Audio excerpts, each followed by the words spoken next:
Hello everyone, welcome to study smart IAS PCS. हमारे आज के लेक्चर में हम बात करेंगे करंट अफेयर्स में पिछले एक साल में रहे हुए इंपॉर्टेंट बुक्स और उनके ऑथर्स के बारे में। ट्रिक्स के थ्रू मैं आपको ये सारी चीज़ें याद करवा दूंगा। रही बात आगे कौन से वीडियोज़ आने वाले हैं, आप लोग कमेंट कर रहे हो सर इन टॉपिक से वीडियोज़ बनाइए, तो हाँ कमेंट करते रहो जो भी टॉपिक्स आपको चाहिए। बल्कि हमारे प्लान में जो है वो ये है कि आर के पहले आपका आई दृष्टि फिनिश करवा देंगे। ठीक है, आप लोग नॉकआउट सीरीज़ की डिमांड कर रहे हो तो नॉकआउट सीरीज़ भी प्रिपरेशन चल रही है, वो भी करवा देंगे। राइट, साथ ही साथ जो इंपॉर्टेंट डेज हैं, ठीक है, फॉरेस्ट रिपोर्ट है और जो भी कमेंट आप लोग कर रहे हो, we are reading all those comments and we are working upon it. Don't worry, आपके आर एग्जाम के पहले आपको पूरी तरह से तैयार करके भेजा जाएगा। Just have faith on your mentors.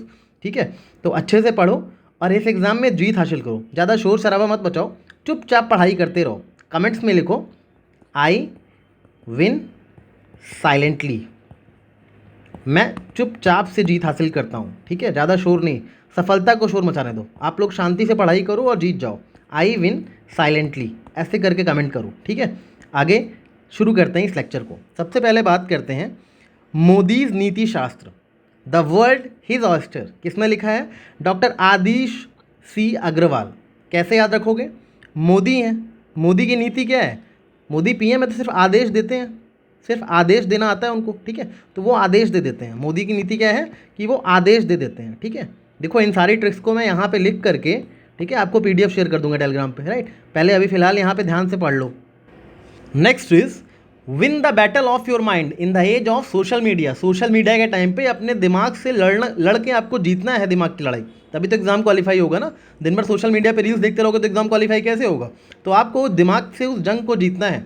जंग को जीतने में सबसे ज़्यादा पहले नाम याद कौन सा आता है? राम जी का नाम याद आता है। राम जी ने रावण से जंग जीती थी। राइट, सबसे पहले उन्होंने अपने दिमाग में वो जंग जीती, उसके बाद उन्होंने रावण को हराया था।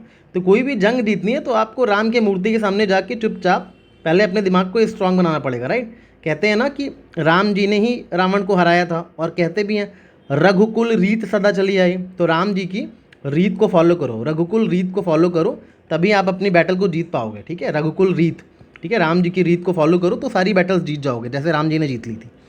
पीएमओ की बात करें, prime minister office through the years, किसने लिखा है? हिमांशु राय। राइट, देखो पीएमओ में क्या चल रहा है? किसी ने ऑब्जर्व किया तो किताब लिख दी कि पीएमओ में आखिर चल क्या रहा है। तो पीएमओ में क्या चल रहा है? एक हाई मैन शो चल रहा है। High man show, high man show मतलब बहुत ही ज़्यादा एक कोई हाई मैन है। राइट, हाई मैन यानी कि ये हाई मैन मतलब कि प्राइम मिनिस्टर की बात हो रही है। ठीक है, हाई मैन शो कहते हैं ना, हाई मैन शो यानी कि वन मैन शो चल रहा है। पीएमओ के अंदर हाई मैन का शो चल रहा है। राइट, वन मैन शो चल रहा है, जो वो बोल रहे हैं वही हो रहा है। रामानुजम की बात करें, journey of a great mathematician, ठीक है, अरुण सिंघल एंड डॉक्टर देवेंद्र कुमार शर्मा। देखो रामानुज, ठीक है, रामानुज का आप सबको पता है मैथमेटिशियन थे। ठीक है, कैसे मैथमेटिशियन थे? कोई भी सिंगल मैथ की प्रॉब्लम ऐसी नहीं है जो वो सॉल्व ना कर पाए हो। एक सिंगल मैथ की प्रॉब्लम भी ऐसी नहीं है जो सॉल्व ना कर पाए हो। तो वो मैथ की प्रॉब्लम को ऐसे सॉल्व कर देते हैं जैसे कोई देव हो, ऐसे मिस्ट्रीज़ को सॉल्व कर देते हैं मैथ की जैसे कोई देव हो। एक भी सिंगल प्रॉब्लम उनसे ऐसी नहीं है जो ना सॉल्व की हो। तो सिंगल और देव दो चीज़ें याद रखना। ठीक है, सिंगल प्रॉब्लम ऐसी नहीं है जो सॉल्व ना कर पाए, और किसी देव की तरह वो सारे मैथ की प्रॉब्लम को झुटकी सारी मिस्ट्रीज़ को सॉल्व कर देते हैं। कौन? रामानुजम। ठीक है, तो याद रखना इस चीज़ को, रामानुजम मैथमेटिशियन है, ये तो आपको पता ही है। Chief minister and the spy, Amarjeet Singh दौलत। कौन सा चीफ मिनिस्टर है जो स्पाई को हायर कर सकता है? ऐसा चीफ मिनिस्टर ये होगा जिस पास दौलत होगी। बिना दौलत के कोई स्पाई हायर कर सकता है? अच्छा, स्पाई जासूस को हायर करोगे क्यों? क्योंकि वो कोई आपको मार ना दे। आपको नज़र रखनी है कि आपको कोई मार ना दे, इसलिए आप दौलत देकर एक जासूस को हायर कर लोगे। ठीक है, चीफ मिनिस्टर को कोई मार ना दे इसलिए दौलत देकर जासूस को हायर कर लिया। ठीक है, chief minister and the spy, दौलत फेंकी और कोई हमें मार ना दे इसलिए जासूस को हायर कर लिया। संस्कृति का 5वां अध्याय, ये कंपाइलेशन है प्राइम मिनिस्टर मोदी की कुछ थॉट्स एंड स्पीचेस का, जिसको लिखा है डॉक्टर प्रभात ओझा एंड श्री राम बहादुर राय ने। कैसे याद रखोगे? देखो संस्कृति है, संस्कृति, प्रभात मतलब सुबह, ठीक है, सवेरा, संस्कृति का सवेरा हो रहा है देश में। ठीक है, आपको पता ही कितना राम टेम्पल बन गया, तो लोग कह रहे हैं ना राम टेम्पल जब से बन गया तब से लोग कह रहे हैं संस्कृति अब वापस लौट रही है, भारत की भारतीय संस्कृति वापस आ रही है, भारतीय संस्कृति का उदय हो रहा है, सवेरा हो रहा है। तो प्रभात का मतलब भी उदय और सवेरा ही होता है। ठीक है, राम जी वापस आ गए, राम टेम्पल बन गया। राइट, तो संस्कृति मतलब संस्कृति यानी कि सवेरा, और राम यानी कि राम तो पता ही है आपको। ठीक है, राम सवेरा संस्कृति तीनों कनेक्ट कर लेना, इजी है। लियो, लियो चेन्नई सुपर किंग्स के बारे में है। किसने लिखी है? PS रमन ने। अब कैसे याद रखोगे, देखो लियो, इतना याद रखना है कि लियो चेन्नई सुपर किंग्स के बारे में है, तो चेन्नई सुपर किंग्स को क्या बोलते हो, CSK। यहाँ क्या लिखा है, PS, ठीक है, तो CS PS, कैप्टन कौन है, MS धोनी, तो इसमें देखो सब कुछ CS PS MS ऐसे ही है, MS धोनी, ठीक है, PS रमन, CSK, तो CS PS MS ऐसे याद रखना, ठीक है। अगर चेन्नई सुपर किंग्स पे कोई क्वेश्चन आता है तो PS याद करना, क्योंकि कैप्टन कौन है, MS धोनी, तो वैसे ही PS रमन इसको लिख रहे हैं। द ग्रेट कंसिलिएटर संजीव चोपड़ा, ठीक है, ये लाल बहादुर शास्त्री के बारे में किताब है। लाल बहादुर शास्त्री बहुत अच्छा समझौता करवाते थे देशों के बीच। तो कंसिलिएटर का मतलब क्या होता है, कंसिलिएशन मतलब समझौता, समझौता संजीव, समझौता संजीव, ऐसे याद रखना, ठीक है। Life on Mars collected stories, Namita Gokhale, ठीक है। तो मार्स पे कैसी लाइफ है, मार्स पे जब साइंटिस्ट गए तो उन्होंने बहुत बार अपना नाम लिखने की कोशिश करी, बट वो नाम बार बार मिट जा रहा था, उनको समझ नहीं आ रहा ये कैसा सवाल है, हम तो यहाँ नाम लिख रहे हैं और हमारा नाम बार बार मिट जा रहा है, तो नाम मिटा, नाम बार बार लिख रहे हैं और मिट जा रहा है, ना मिटा, ठीक है। लाइफ ऑन मार्स ऐसी है। New icon Savarkar and facts, Arun शूरी। देखो न्यू आइकॉन किसके बारे में है, वीर सावरकर के बारे में है, पता ही आपको वीर सावरकर, कोई वीर है तो शूरवीर होगा ना, शूरवीर होगा, शूर, तो शूरवीर, वीर सावरकर के बारे में बात है तो शूरवीर से याद रखना, right. I am soldiers wife, Geetika leader, ठीक है। सोल्जर को मोटिवेट किस बुक में किया गया है, गीता में किया गया है। गीता में क्या करते हैं, कृष्ण जी अर्जुन को मोटिवेट करते हैं, जाओ युद्ध लड़ो पार्थ, ठीक है, सोल्जर को मोटिवेट करते हैं ना गीता में, तो गीता में सोल्जर को मोटिवेट किया जा रहा है, ठीक है, कि जाओ लड़ो, बिल्कुल निडर होकर लड़ो। गीता क्या सिखाती है आपको, गीता एक सोल्जर को निडर होकर युद्ध लड़ना सिखाती है, तो गीता लीडर, गीता निडर कर देती है एक सोल्जर को, राइट। इसके बाद देखते हैं दिया सलाई, दिया सलाई किसने लिखे, कैलाश सत्यार्थी ने, ठीक है। अब अगर कभी कैलाश की चढ़ाई पे जा रहे हो और शाम हो गई तो आपको एक दिया वगैरह लेके जाना पड़ेगा कि उजाला रहे, कैलाश की चढ़ाई पे चढ़ रहे हो तो दिया लेके तो जाना पड़ेगा ना, तभी तो चढ़ पाओगे ऊपर, ठीक है। Jammu Kashmir and Ladakh through the ages किसने लिखी, अमित शाह, धर्मेंद्र प्रधान। अमित शाह ने तो जम्मू कश्मीर में 370 हटवाया था, राइट, तो वही करेंगे अमित शाह ही जम्मू कश्मीर में। World after Gaza, Pankaj Mishra, ये कैसे याद रखोगे, गाज़ा मतलब गाए जा, गाए जा, कौन गाना गाता है, पंकज उदास, सिंगर का नाम सुना होगा, पंकज उदास को कह रहे हैं गाए जा, गाए जा, ठीक है, दुनिया जो है तुझे देख रही है, गाए जा, पंकज उदास को बोला जा रहा है, राइट। पार्लियामेंट के पावर, फंक्शंस और प्रिविलेजेस क्या क्या हैं, इस बारे में किताब लिखी है KS चौहान ने। कैसे याद रखोगे KS चौहान को, पार्लियामेंट कैसे फंक्शन करता है, KS मतलब कैसे, कैसे फंक्शन करता है पार्लियामेंट, उस बारे में ये किताब है। How India scaled mount G20, India की inside story of G20 presidency. आपको पता है इंडिया ने लास्ट ईयर G20 को प्रिसाइड करा था, तो ये किताब अमिताभ कांत ने लिखी है। अमिताभ कांत तो फेमस इकोनॉमिक एडवाइज़र हैं, आपको इनका नाम पता ही होगा, तो यही लिखेंगे G20 के बारे में, राइट, तो ये तो ईजी है। ओपन सोक्रेट्स, एग्नेस कैलॉर्ड, ये फिलॉसफी के ऊपर एक बुक लिखी गई है, किसने लिखी, एग्नेस कैलॉर्ड ने। ये इसको ओपन सोक्रेट की जगह आप ओपन सीक्रेट पढ़ो, ठीक है, ओपन सीक्रेट, अपने सारे सीक्रेट कहाँ पे ओपन किए जा रहे हैं, आप अपने सीक्रेट जो है कहाँ पे ओपन कर देते हो, आपको कितना भी बोला जाए भाई सीक्रेट रहने दे इस बात को, लेकिन आप उस सीक्रेट को ओपन कर देते हो, कहाँ पे ओपन करते हो, कॉल पे, कॉल पे खुद आगे से कॉल करते हो और लोगों को सारे सीक्रेट बता देते हो दूसरों के, तो कॉल पे आप सारे सीक्रेट आगे से ओपन कर दे रहे हो, तो ओपन सीक्रेट ऑन कॉल, ठीक है। माई बिलव्ड लाइफ, अमिताभ कुमार ने, अमिताभ कुमार, तो अमिताभ बच्चन को याद कर लो कि उनकी लाइफ तो एकदम बिलव्ड है ही है, ठीक है, उनकी लाइफ भी और उनकी वाइफ भी दोनों ही बिलव्ड है, तो अमिताभ बच्चन से याद रखना कि उनको अपनी लाइफ बहुत प्यारी लग रही है और अपनी वाइफ भी, my beloved wife, my beloved life, वो यही कर रहे हैं। Dalai Lama secret to happiness, doctor Dinesh Shahra, कैसे याद रखोगे, secret to happiness, Dalai Lama, right. देखो जो गरीब लोग होते हैं ना, वो अगर दाल रोटी भी उनको मिल जाए तो वो खुश रहते हैं, ठीक है, तो वो कहते हैं कि भाई मेरे लिए दाल रोटी ले आओ, मतलब दाल ले आओ मेरे लिए, दाल लेकर आना, दाल लाना, ठीक है, दलाई लामा का मतलब दाल लाना ज़रा, ठीक है, क्यों, क्योंकि दाल ही मेरे दिन का सहारा है, दाल से मेरा दिन कटता है, मेरे दिन का सहारा क्या है, दाल, दाल ही मेरे दिन का सहारा है, ज़रा दाल लेकर आना, दाल ही मेरे दिन का सहारा है, तो दिनेश सहारा, दाल लाना, दलाई लामा मतलब दाल लेकर आना, वही मेरी खुशी है, क्योंकि मुझे और कुछ तो मिल नहीं सकता, तो दाल लाना वही मेरे दिन का सहारा है, इस तरह से याद रखना।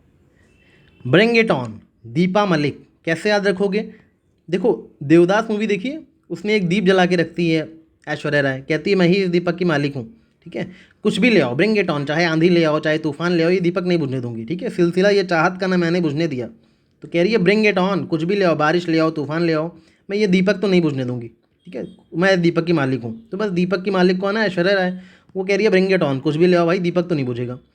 Speaking with nature, Ramachandra Guha, Ramachandra Guha बोल रहे हैं कि स्पीकिंग विद नेचर, ठीक है, आपको याद है ना कि जब रामचंद्र जी को गहरा समुद्र पार करना था, जब गहरा समुद्र पार करना था रामचंद्र जी को, उन्होंने किससे बात करी थी? नेचर से प्रेयर करा था कि इस समुद्र को पार करने में मेरी मदद करिए, राइट। नेचर से क्या किया था? पहले बात की थी ना, स्पीक किया था नेचर से, तो speaking with nature, he was speaking with nature.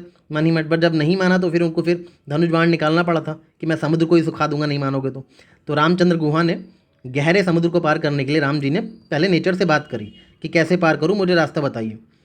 Friends, professor Shri Ram Chauliya, ठीक है। फ्रेंड्स किसने लिखा है? श्री राम चौलिया ने। ये तो सिंपल है, फ्रेंड्स के साथ चलिए, फ्रेंड्स के साथ चलिए, ठीक है। फ्रेंड्स के साथ चल दिए था राम जी अपना सीता जी को लाने, चलिए फ्रेंड्स के साथ चलिए। रतन टाटा अलाइव किसने लिखी? थॉमस मैथ्यू ने। Ratan Tata alive Thomas Matthew ने लिखी। अब कोई आपसे रतन टाटा के बारे में पूछे तो आप क्या बोलते हो? रतन टाटा तो मस्त आदमी थे। रतन टाटा जो थे वो तो मस्त आदमी थे, तो मस्त, ठीक है। रतन टाटा तो मस्त आदमी थे, टाटा तो मस्त, right. Why Bharat matter, S Jaishankar. Bharat क्यों मैटर करता है? क्योंकि यहाँ पे शंकर जी की जय जयकार होती रहती है, इसलिए भारत मैटर करता है, ठीक है। माँ मदर, देवेंद्र कुमार। कैसे याद रखोगे? माँ मदर क्या करती है? देवी का रूप मानते हो ना मदर को आप, तो देवी, माँ मदर को देवी याद रखना, ठीक है। Treasures of the Gupta empire, Sanjeev Kumar. Treasures of the Gupta empire किसने लिखा? संजीव कुमार ने लिखा। ट्रेजर्स मतलब क्या होता है? खजाना होता है, ठीक है। गुप्ता एम्पायर के खजाने। अब खाना खजाना किसका शो है? संजीव कुमार का ही शो है ना। संजीव कुमार शेफ, आपको पता होगा, ठीक है। संजीव कुमार ही नाम है ना उनका, तो उन्हीं का शो है खाना खजाना। तो खजाने की जहाँ भी बात होगी, वो गुप्ता एम्पायर की हो चाहे कहीं की भी हो, संजीव कुमार ही आगे आएंगे। सेव अमेरिका किसने लिखा? डोनाल्ड जे ट्रम्प ने। ये तो बहुत ऑब्वियस है। मोदी गवर्नेंस की ट्रम्प किसने लिखा? तरुण चुग ने। मोदी गवर्नमेंट कैसे जीती? तरुण चुग ने लिखा ये चीज़। मोदी गवर्नमेंट क्यों जीती थी? अपनी मुद्रा योजना की वजह से जीती थी। अब अगर आपने मुद्रा योजना पढ़ा, आपको पता है उसमें 3 तरह की कैटेगरी हैं, शिशु, किशोर, राइट। शिशु है, किशोर है, और क्या है?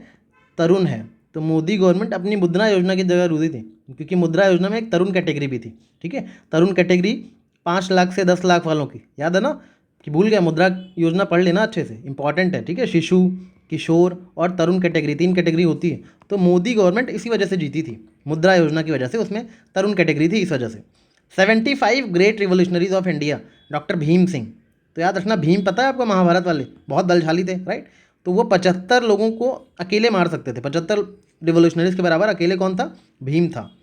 साइंटिस्ट एंटरप्रेन्योर, कल्पना शंकर या कल्पना साकार, ठीक है। कैसे याद रखोगे? क्या एक साइंटिस्ट एंटरप्रेन्योर भी बन सकता है? ये तो एक कल्पना ही है जो साकार हो गई, ठीक है। एक सपना ही है जो साकार हो गया, एक कल्पना ही है साकार हो गया। एक साइंटिस्ट है जो कि एंटरप्रेन्योर बन गया, तो ये कल्पना थी जो साकार हो गई, ठीक है। India at the rate 100, Krishnamurthy Subramanian. कैसे याद रखोगे? भारत जब 100 साल हो जाएंगे आज़ादी को, फिर एक नई सुबह होगी, एक नई सुबह होगी, सुब्रमण्यम सुबह होगी, ठीक है। पावर विदिन, आर बाला सुब्रमण्यम। कैसे याद रखोगे? पावर का मतलब क्या होता है? बल, बल यानी बाला। सिंपल है चीज़ें। देखो एक बार वर्ड, ये जो है ना ट्रिक्स नहीं है, ये वर्ड कनेक्शंस हैं। वर्ड को एक दूसरे से कनेक्ट करना सीखो, तो ये आपको याद करने की ज़रूरत भी नहीं है, आपको ऑप्शन देख के याद आ जाएगा, ठीक है। कि मैंने पावर से बाला याद किया था, आपको रटने की ज़रूरत नहीं है सब कुछ, आपको इतना याद करना है कि ऑप्शन देख के याद आ जाए। तो बस रटना मत, वर्ड कनेक्शन कर लेना ताकि ऑप्शन देख के याद आ जाए। रटने बैठोगे तो फिर ट्रिक्स ही भूल जाओगे, ठीक है। बहुत लोग बोलते हैं सर ये ट्रिक्स कैसे याद रखें? These are not tricks, these are just word connections. Power को बल से लिंक कर दिया, ठीक है। अब ऑप्शन देख के तो याद आ जाएगा ना। 100 साल का इंडिया होगा तो एक सुबह होगी, सुबह सुब्रमण्यम देख के सुबह याद आएगा। कॉल ऑफ द गिर, ठीक है, परिमल नाथवानी। गिर में लोग क्या करने जाते हैं? लॉयन वगैरह देखने जाते हैं, एशियाटिक लॉयन वगैरह, ठीक है। तो वहाँ पे जब लॉयन वगैरह देखते हैं बहुत जोश के साथ जाते हैं, बट जब लॉयन दिखता है तो पैंट में क्या हो जाता है? मल निकल जाता है, राइट। तो याद रखना इसको। जमशेदजी टाटा, आर गोपाल कृष्णन एंड हरीश भट्ट, ठीक है। याद रखना कि कोई सेठ जी हैं, कोई सेठ जी हैं जो जम के गोपाल कृष्णा हरि का नाम लेते रहते हैं, ठीक है। जम के सेठ जी, जम सेठ जी, सेठ जी एकदम जम के गोपाल कृष्णा हरि का नाम लेते थे। गोपाल कृष्णा हरि तीनों का नाम लेते थे, गोपाल कृष्णा हरि, गोपाल कृष्णा हरि। कौन कर रहा है ऐसा? जम के कर रहे हैं सेठ जी, सेठ जी जम के गोपाल कृष्ण हरि का नाम ले रहे हैं। सोर्स कोड माई बिगनिंग्स किसने लिखी? बिल गेट्स ने लिखी, ठीक है। सोर्स कोड, ऑब्वियसली कोड वगैरह की बात हो रही है तो बिल गेट्स से लिखेंगे। आपने गेट वगैरह पढ़ा ही होगा, एंड गेट, नैंड गेट, ये सब किस लिए होते हैं? कोडिंग के लिए होते हैं। A fly on the RBI wall, Alpana Kila वाला। देखो इसमें दोनों में ही वॉल वॉल आ रहा है, वॉल किला वॉल, ठीक है, तो याद ही रहेगा। Ed finds a home, Alia Bhatt ने लिखी। थोड़ी डिफरेंट किताब है तो याद रखना कि आलिया भट्ट भी किताब वगैरह लिख रही हैं। Ed finds a home Alia Bhatt की किताब है, तो हो सकता है एग्जामिनर पूछ ले, क्योंकि थोड़ा डिफरेंट सा नाम है ये। आप सोचोगे ये कहाँ से किताब लिख सकती हैं, बट इन्होंने भी लिखी है Ed finds a home, right.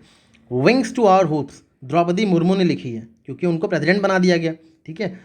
तो क्योंकि वो जिस कास्ट को बिलोंग करती हैं उस कास्ट को लोग इमेजिन ही नहीं कर सकते कि उनको इतने बड़े पद मिलेंगे, बट उनको मिला है, ठीक है। तो उन्होंने क्या लिखा, विंग्स टू आवर होप्स, हमारे जो सपने थे, हमारी जो उम्मीदें थी, उन पे पंख लग चुके हैं। तो ये सारी किताबों के नाम आपको याद हो गए। इनकी जो भी ट्रिक्स मैंने बताई हैं आपको साइड में लिख करके यहाँ पे मैं टेलीग्राम पे अपलोड कर दूंगा। टिल देन कीप रिवाइजिंग, और कमेंट्स में लिखो आई विन साइलेंटली, ठीक है। 3 वर्ड्स लिखो, ऐसे लिखने से ही कई बार चीज़ें हो जाती हैं। All the best for preparation, thank you.